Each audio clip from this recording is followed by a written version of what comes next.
Hola amigos, ¿cómo están? Espero que se encuentren muy bien. Esta vez nos vemos para ver otro pequeño video test de 20 preguntas. Espero que nos vaya muy bien y que continuemos con la racha, si es que no hacemos otra nueva racha. Así que iniciemos con la pregunta número uno. ¿Qué rasgo distingue la macroglobulinemia de Waldenström de otros síndromes de células plasmáticas?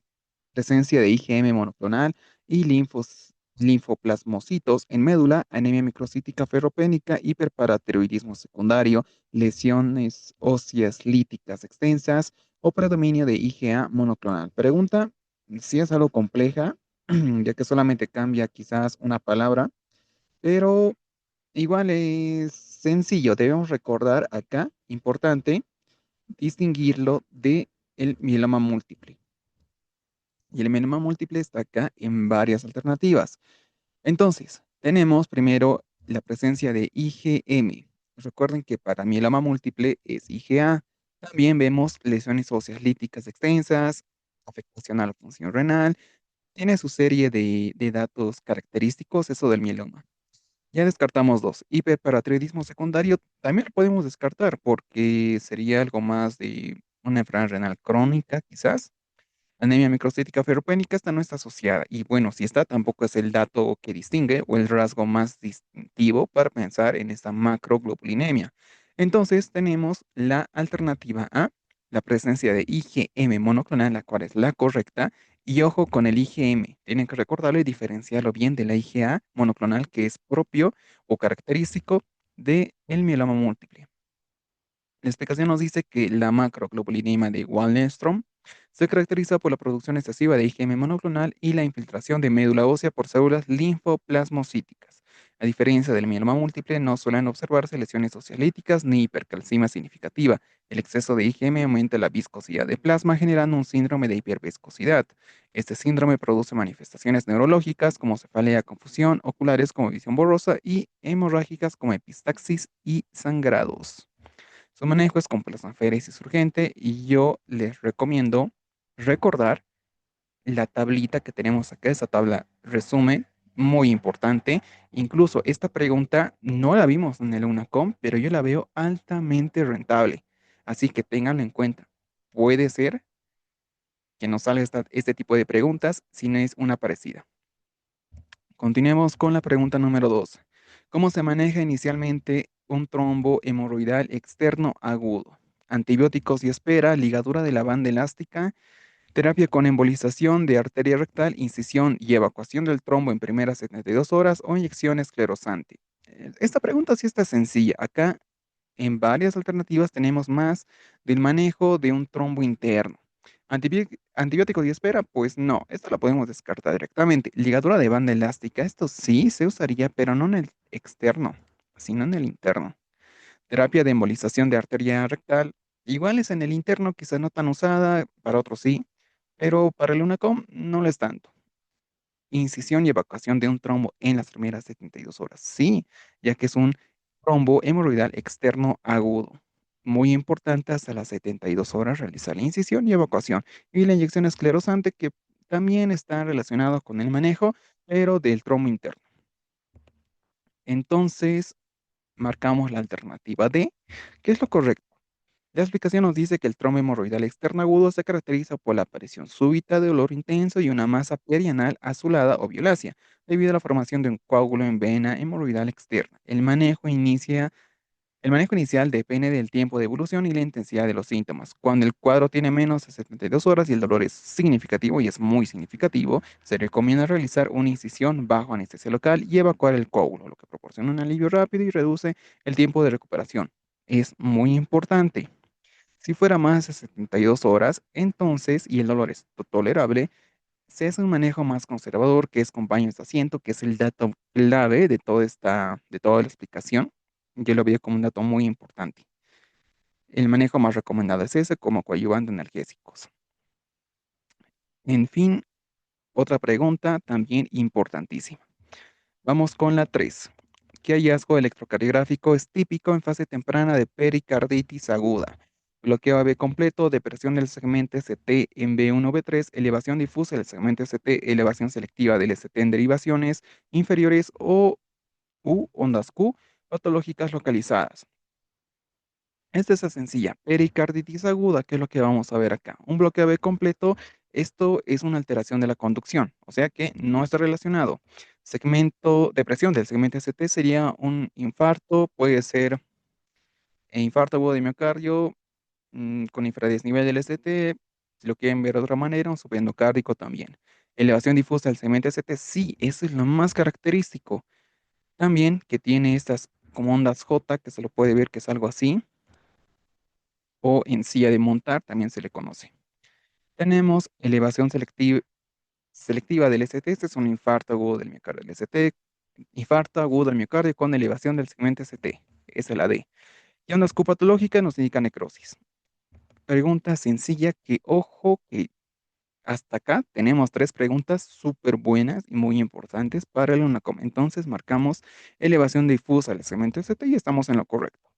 La elevación del segmento ST en múltiples derivaciones es un hallazgo clásico, muy clásico en la pericarditis aguda, no se pueden olvidar. Y estas elevaciones son cóncavas hacia arriba, acompañadas de depresiones difusas del PR en las mismas derivaciones y no siguen la distribución coronaria, lo que permite diferenciarlas de un infarto de miocardio. Es muy importante. Recuerden bien este tipo de preguntas, más que todo de pericarditis aguda, que es un clásico en el UNACOM que se lo pregunte. Vamos con la pregunta número 4. ¿Qué característica orienta a rinorrea vasomotora y no infecciosa? Empeora con los cambios de temperatura y olores fuertes, es unilateral persistente, produce sangre abundante, se acompaña de fiebre, dolor o se asocia a adenopatías. Recuerden que la rinorrea vasomotora es no alérgica y no infecciosa. Entonces, ¿por qué puede estar desencadenado? ¿O por qué puede empeorar? Si se asociara a adenopatía sería algo más un proceso viral, bacteriano, así que lo podemos descartar. Si se asociara a fiebre y dolor, más bacteriano, más infeccioso, podríamos llamarlo así. Eh, Produce sangre abundante, eso sería una epistaxis. Es unilateral persistente, puede ser, en la práctica a veces lo ve como sinusitis, también puede ser por un pólipo, en casos más extremos un tumor tal vez, y que empeore con cambios de temperatura y olores fuertes, sí es lo correcto, ya que no es ni infecciosa ni alérgica. Entonces la marcamos y vemos que estamos bien. La rinitis vasomotora se caracteriza por una rinorrea acuosa persistente que se agrava ante cambios bruscos de temperatura, exposición a olores fuertes o irritantes ambientales. A diferencia de rinitis infecciosas o alérgicas, no presenta signos de infección y sensibilización inmunológica. Es causada por hiperactividad del sistema nervioso autónomo nasal. Ojo que esta partecita acá que dice signos de infección y sensibilización inmunológica, me parece que se vio una pregunta parecida que tenía que ver con esto. Vamos con la pregunta número 5. ¿Qué característica distingue el trastorno facticio del trastorno somatomorfo? Síntomas exclusivamente psicológicos, miedo irracional a enfermedades, producción consciente de síntomas sin ganancia externa, síntomas involuntarios sin causa o pérdida de peso voluntaria. Pregunta muy buena, yo la considero igual. Hasta acá tenemos 5 muy buenas para el UNACOM. Pérdida de peso voluntaria. Esto podría ser quizás para un trastorno de alimentación. Entonces, no es el caso. Síntomas involuntarios sin causa, síntomas involuntarios. Podrías, no. Mm, a ver, el trastorno facticio es un trastorno donde hay síntomas conscientes, donde el paciente está consciente de lo que hace y que tiene algo que le va a ayudar. El trastorno somatomorfo sí son involuntarios, o sea, el paciente no es consciente de sus síntomas. Entonces, esto sería propio del somatomorfo, producción consciente de síntomas y ganancia externa, sí, lo que dijimos. Ojo, ganancia externa, la ganancia externa más se prefiere usar ese término en un trastorno de simulación, ya que ahí el paciente es- se, mm, tiene ese trastorno para ganar algo, sí que puede ser dinero o algo referido al trabajo. Más que todo, véanlo por el hecho de tener dinero o algo asociado a trabajo, pero tiene esa relación con el dinero. Ese es un tip muy importante. Entonces, esta es miedo irracional a enfermedades. ¿A qué sería esto? Los leo en los comentarios. ¿Qué trastorno podría tener un miedo irracional a enfermedades? ¿Síntomas exclusivamente psicológicos? Esto no. O bueno, en sí, sí tiene cosas psicológicas detrás. Son trastornos somatomorfos, entonces, obviamente hay algo psicológico detrás. Pero para acá nos quedamos con la alternativa C y estamos en lo correcto. El trastorno facticio, el sujeto, en este trastorno, el sujeto produce o finge síntomas de manera intencional, o sea, es consciente de esto. Y para ganar cosas externas, yo lo veo más interno. ¿Por qué? Porque el paciente finge estar enfermo para ganar que cuidado, atención, cosas por el estilo, pero no es algo de dinero. Esto es simulación. Y ojo que estas son claves importantes para diferenciar, porque puede venir un caso clínico que nos diga, paciente que no sé, una enfermedad tantos tantos, que va muchos meses, que va muchas veces a la PS y no tiene nada, y bueno, y indica que no sé, relacionado con los hijos, que le lleva muchas veces, tiene fiebre, o siempre aparece, no sé, con golpes, puede ser igual a otra cosa, pero véanlo de esa manera. Es un paciente que viene muchas veces a la APS por enfermedades que no tienen tal vez una causa o podemos descartar varias causas y que no hay algo claro. Véanlo de esa manera y se les va a hacer muy fácil esto de los trastornos. Tenemos el contraste de los trastornos somatomorfos que tienen síntomas somáticos que no son generados de forma consciente. O sea, esto son síntomas que no, que hay algo psicológico detrás. Pero el paciente cree firmemente tenerlos, pero no hay nada. Tenemos la pregunta 6, que hallazgo en el líquido acítico sugiere origen linfático, asitis quilosa, proteína menos de 1%, glucosa más de 100, SAC, gradiente albuminosérico, amilasa normal o triglicéridos.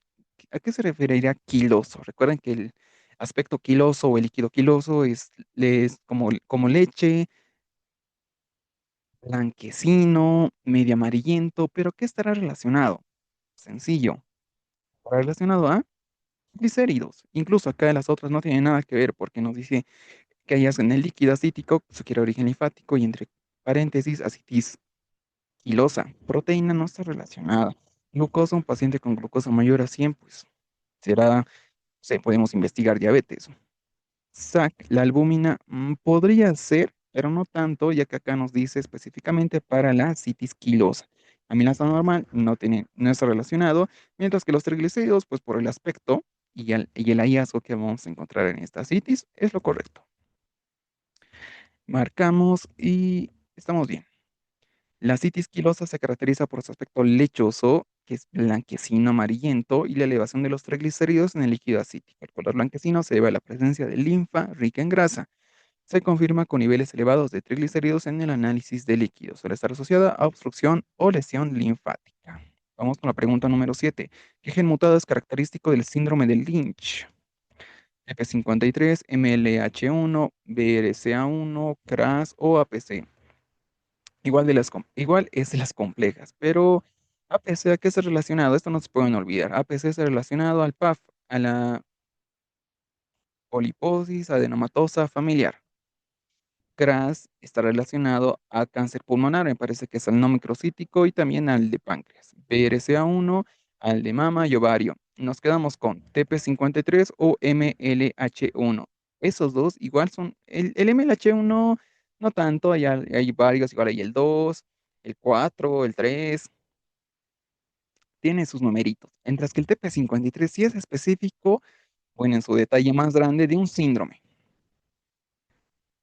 El síndrome me parece que se llama de Lee-Freumann, de Lee-Friedrich, algo por el estilo, pero estás muy asociado a ese síndrome, mientras que el síndrome de Lich será para el MLH1, que también puede ser el 2, 3, 4, tiene muchos genes a la final. El síndrome de Lich, conocido como cáncer colorectal hereditario no poliposo, es una enfermedad autosómica dominante caracterizada por la aparición temprana de cáncer colorectal y de otros tumores, especialmente endometrio, ovario, estómago, vías urinarias y tracto hepatobiliar.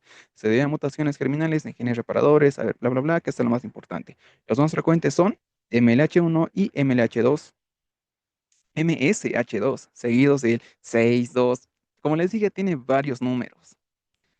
Y ojo que quizás de acá los más importantes sean el MLH1 y el MSH2, que no lo veo tanto que sea esto para una com. Nos puede venir, sí, me parece que alguna vez en alguna reconstrucción vimos que vino algo de genética, específicamente también una pregunta parecida a esta, pero no era del síndrome de Leach.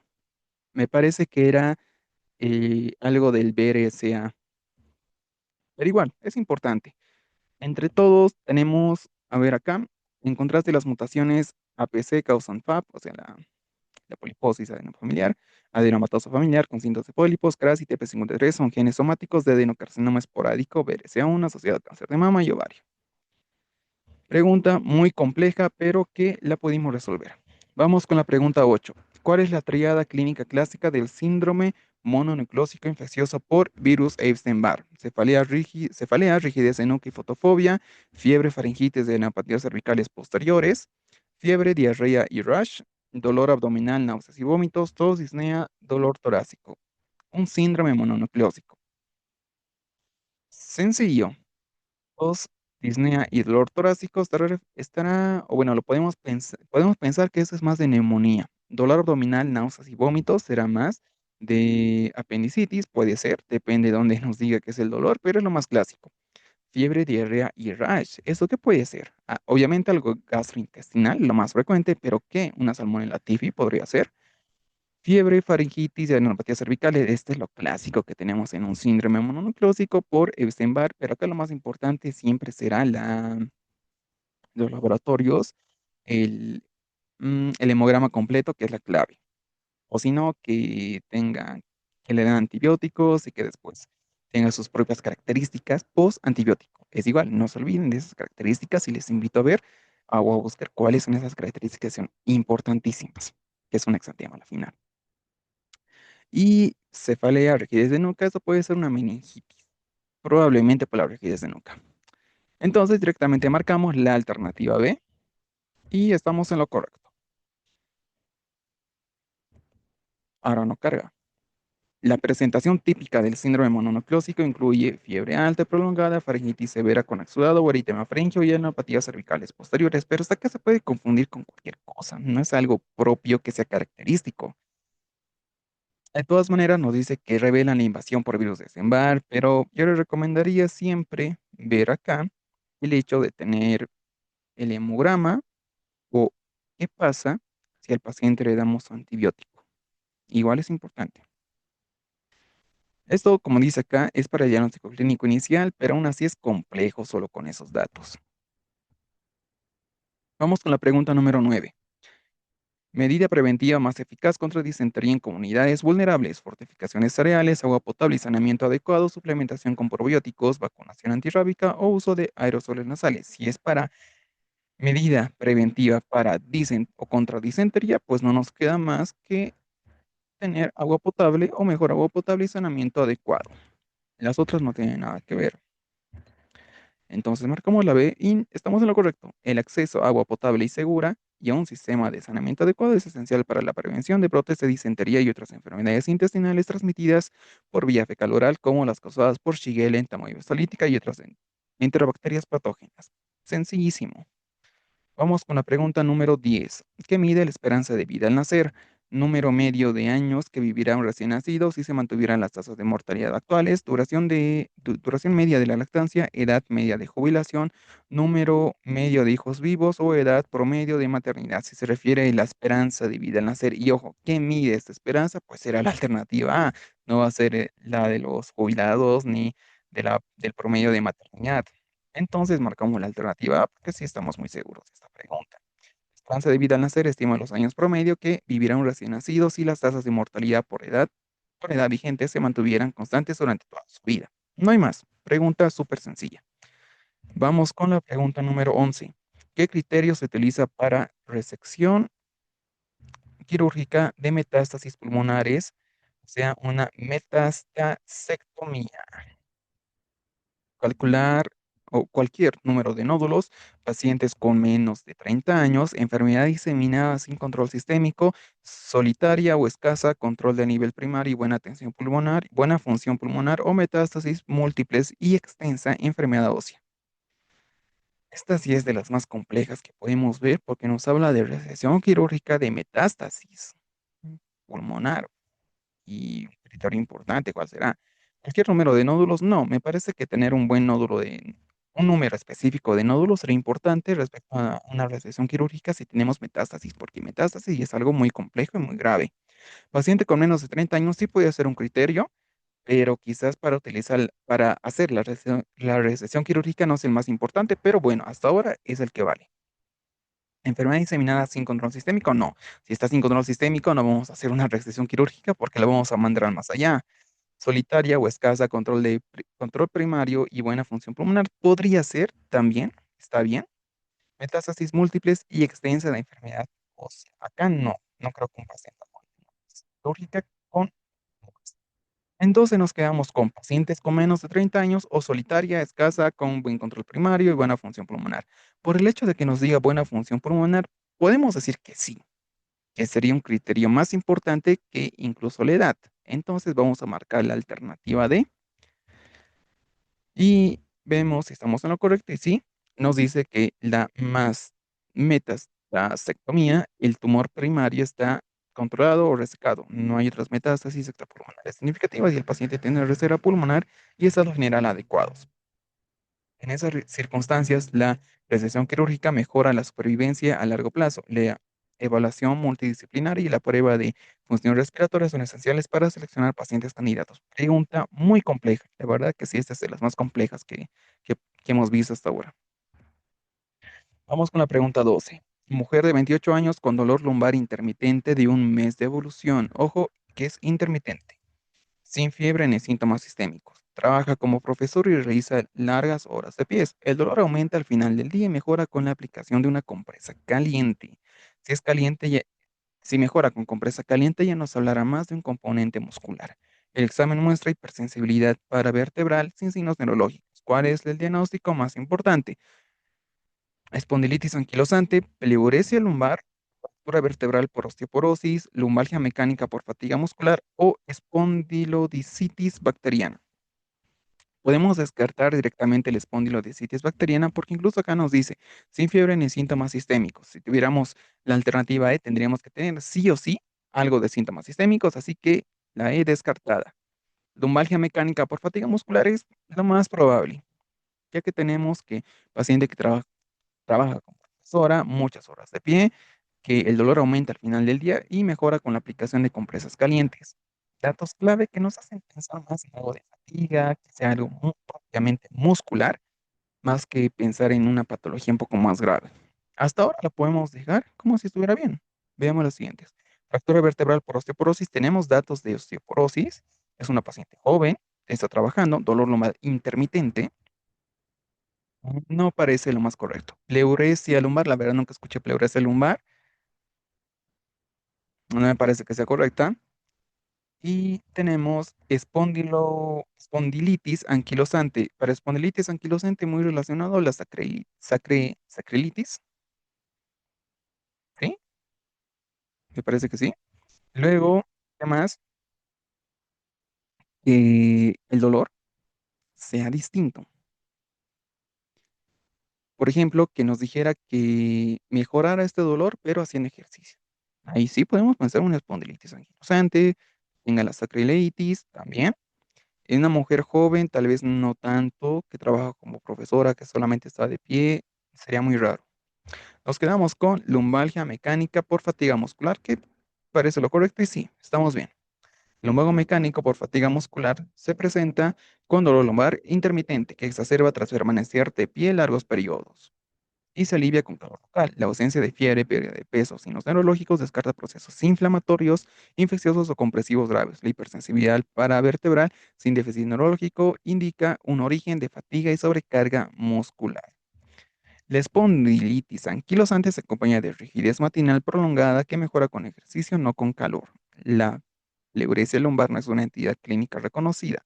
La fractura osteoporótica ocurre tras un trauma mínimo y se evidencia con estudios de imagen. Y la espondilodicitis bacteriana cursa con fiebre y hallazgos inflamatorios en resonancia magnética. Pregunta compleja que estaba muy buena. Vamos con la pregunta 13. ¿Qué estrategia farmacológica mejora la adherencia en polifarmacia antihipertensiva? Prescribir cada fármaco por separado, combinación en dosis fija de IECA y diurético, reemplazar por beta bloqueador solo, suspender uso de fármacos o aumentar número de tomas diarias. Sencillo. Acá siempre, o bueno, hay muchas guías. Esto, ¿quién soy yo? Que va más para la práctica clínica. Hay muchísimas guías. Tenemos la americana, la europea, la nacional, de las guías de práctica clínica. Son muchas en sí. O los ministerios. Son varias guías que a la final las, las guías de las americanas, creo que ya salió el nuevo del 2025, nos dice que lo mejor es dejar un IECA y un diurético, o sea, dos medicamentos. Puede ser IECA o ARA2 y un diurético. En sí, acá para un polifarmacia tendríamos que tener también una dosis fija de IECA y diurético, ya que incluso para escribir cada fármaco por separado o suspender uno de los fármacos quizás no sea lo más correcto. Entonces marcamos la alternativa B y vemos que estamos en lo correcto. La combinación en dosis baja de un IECA y un diurético tiazídico representa una estrategia útil en el tratamiento de hipertensión en diabetes mellitus y podos en hipertensión igual. Vale. Simplifica el régimen terapéutico al reunir dos fármacos en una sola píldora, reduce el número de tomas diarias, lo que favorece la adherencia al tratamiento. Pregunta muy buena, quizás para el EUNACOM no se lo vea tanto, pero para la práctica clínica estaba bien. Vamos con la pregunta 14. ¿Qué marcador clínico predice peor el pronóstico en pacientes con taquicardia paroxística supraventricular? Frecuencia menos de 100, duración prolongada de episodios mayor a 24 horas sin tratamiento, presencia de soplo carotidio, flushing con adenosina o flashing con adenosina, onda delta en electrocardio sinusal. Ya. Esta onda delta, recuerden que se lo ve en el síndrome de Wolff-Parkinson-White, el cual puede venir posterior a una taquicardia paroxística supraventricular. Pero ojo que acá nos dice sinusal y además eso es recurrente. Quizás si es recurrente tenemos un electrosinusal, no sea lo más correcto pensar en que pueda venir o que sea un peor pronóstico, esta onda delta que, que lo vemos en el Wolff Parkinson White. Tal vez lo podamos marcar así. Flashing con adenosina, no, se no tiene que ver. Presencia de soplo carotidio, no nos dice que va a tener peor pronóstico. Específico, una taquicardia paroxística supraventricular recurrente. Frecuencia menor a 100, no, esto está bien. Duración prolongada de episodios mayor a 24 horas sin tratamiento, podríamos pensar en ello. Si es más de 24 horas, pues ya es algo grave y más si es recurrente.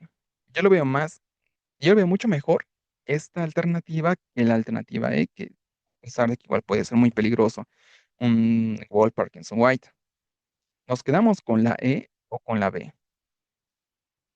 ¿Con cuál creen ustedes o cuál creen ustedes que sería el marcador clínico que nos predice peor pronóstico? Yo pienso que tal vez tener episodios prolongados y que sean recurrentes será peor, pero ojo que el Wolff Parkinson nos puede dar hasta muerte súbita. Vamos por la E, porque la muerte súbita parece que no era la. Vamos a ver por qué. La duración prolongada de episodios, mayor a 24 horas, de taquicardia supraventricular sin manejo adecuado, se asocia al pronóstico clínico.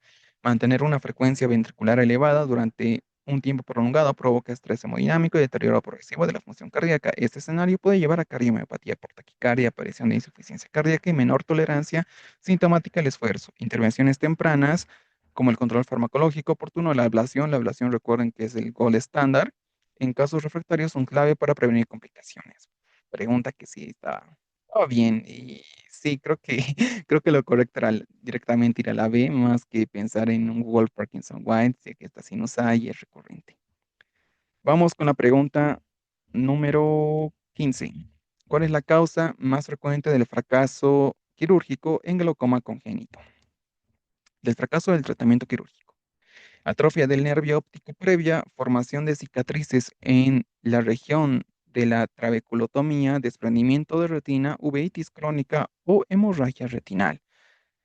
Una atrofia del nervio óptico previa nos puede complicar algo, pero para que sea quizás la causa más frecuente del fracaso del tratamiento quirúrgico, no, lo veo complicado. Ahora, quizás algo importante acá es saber el tratamiento quirúrgico, más que saber por qué habría fracaso. Y el tratamiento se lo hace con la trabeculotomía. Ahora, que acá nos diga cicatrices en esta región, pues muy probablemente puede ser la correcta. Pero sigamos viendo. Desprendimiento de retina. Sería muy raro, tal vez. No lo veo muy asociado, así que lo podemos descartar. Uveitis crónica sí puede ser una causa de fracaso. O hemorragia retiniana que podría ser tal vez una causa de fracaso. No recuerdo muy bien, pero nos podemos quedar con la alternativa B, con la D, que sí son causas de fracaso, pero ¿cuál será la más frecuente o la más típica? Por el hecho de que quizás acá nos diga de la trabeculotomía, que haya cicatrices, sea esta. La verdad, esta sí estamos haciendo solo por descarte, porque sí está sumamente compleja. Otitis crónica igual puede ser causa, pero más parece la B. Entonces marcamos la alternativa B y sí, estamos bien. El fracaso quirúrgico en el glaucoma infantil ocurre cuando la respuesta cicatricial bloquea la vía de drenaje creada durante procesos como la trabeculotomía, que es el tratamiento. En los niños, esta reacción fibrosa exuberante puede ocluir el canal de Schellén o la incisión en el ángulo iridio-corneal, impidiendo el flujo del humor acuoso y manteniendo la presión ventricular elevada. Pregunta complejísima de oftalmo, de oftalmología pediátrica, súper complejo. Vamos con la pregunta 16. ¿Cuál es la complicación crónica de las lesiones cicatrizales en el lupus discoide en cara y cuero cabelludo? Queratosis actínica, melanoma primario, hipertricosis difusa, líquen plano o alopecia cicatrizal permanente. Esta sí está más sencilla. Nos dice para la complicación de las lesiones cicatrizales para el lupus discoide en cara y cuero cabelludo. Acá quizás no sea algo de la cara, yo lo veo más para el cuero cabelludo, pero queratosis actínica, que es una lesión precancerosa, melanoma primario, cáncer de piel, hipertricosis difusa, ¿en qué la podemos ver? Quizás por el uso excesivo de corticoides, la podríamos ver. Líquen plano, no es asociado, es un ente propio. Alopecia cicatrizal permanente, sí, por el hecho de tener lesiones cicatriciales, vamos a tener esta alopecia, pero esto está más relacionado al cuero cabelludo, más que verlo esto en la cara. Incluso en las cejas también podría haber. Las lesiones de cuero cabelludo pueden dejar destrucción de folículos pilosos y producir alopecia cicatricial irreversible. Sencillo. Vamos con la pregunta número 17. Mujeres en tratamiento con cipro por una infección urinaria. Al séptimo día inicia diarrea acosa abundante asociada a dolor abdominal. Al examen físico se constata dolor a la palpación abdominal sin irritación peritoneal, con aumento de ruidos hidroaéreos. Los leucocitos fecales resultan positivos. El agente etiológico es Campylobacter jejuni, Shigella flexneri, rotavirus, Clostridium difficile o Escherichia coli. Recuerden el tema de diarrea asociada a antibióticos y está súper sencillo ahí. Tenemos antecedentes de un antibiótico por una infección. Al séptimo día inicia con todo este cuadro de diarrea. Luego tenemos otro dato importante, estos leucocitos fecales que nos dicen y nos pueden decir inflamación. Y yo lo veo así, como inflamación intestinal.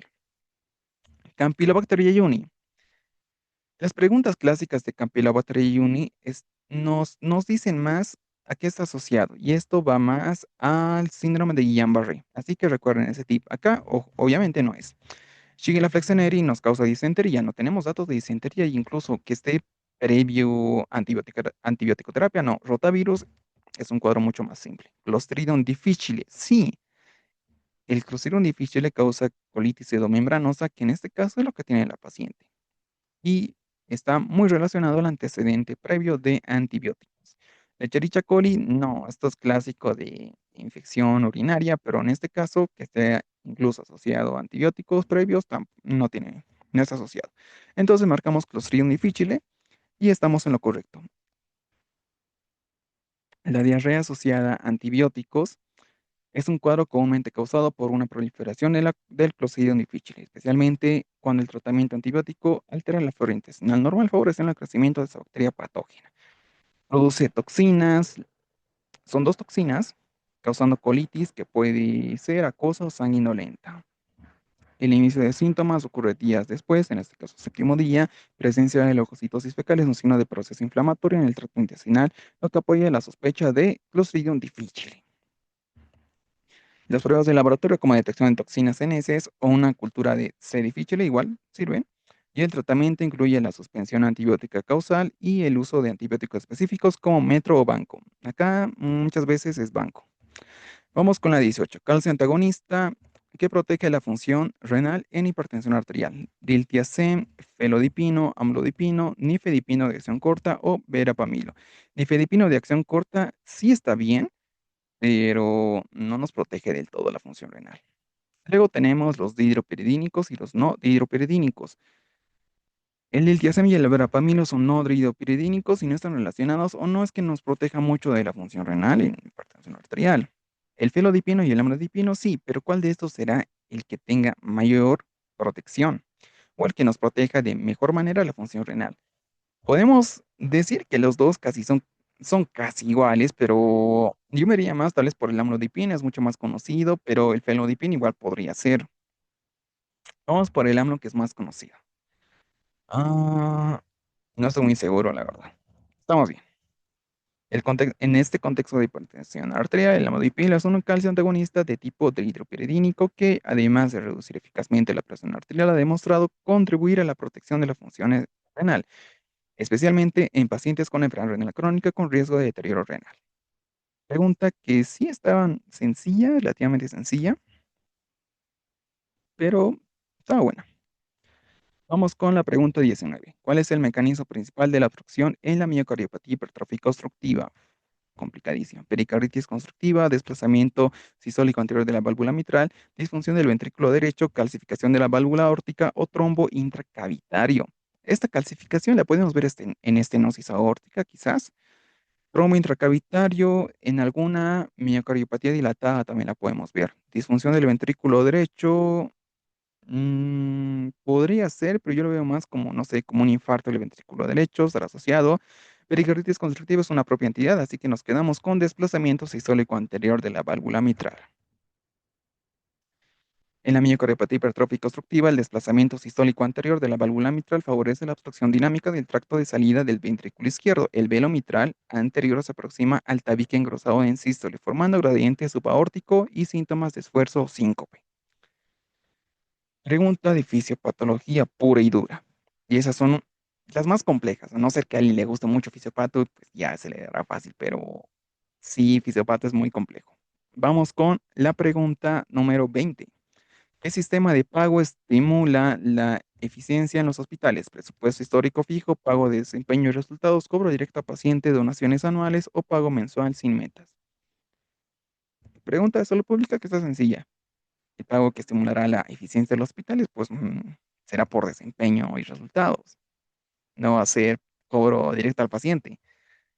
Igual esto depende. Recuerden que esto es más para hospitales. En algunas clínicas privadas pues, ya será directo al paciente, clínicas asociadas, hay muchas variaciones. Pero en este caso, el de recién los hospitales, lo más correcto será pensar directamente en el pago por desempeño y resultados. Marcamos y estamos en lo correcto. Los pagos por desempeño son un sistema de recompensas económicas otorgadas a hospitales que logran metas de calidad y eficiencia de atención primaria. Este sistema incentiva a hospitales a mejorar los resultados clínicos y optimizar los recursos para favorecer la atención de calidad sin aumentar los costos. Pregunta sencilla, no es toda compleja. En fin, aquí acabaron las 20 preguntas de este video test que estuvo muy bueno. Vimos muchas preguntas muy interesantes y que pueden entrar a una com. No tal vez igual a lo que vimos acá, pero sí muy parecidas. Y bueno, espero que hayan respondido ustedes las 20 preguntas acá en la 14, que sí era la alternativa B, me parece, pero bueno, igual. Espero que hayan aprendido. Nos vemos en otro video y sigamos estudiando.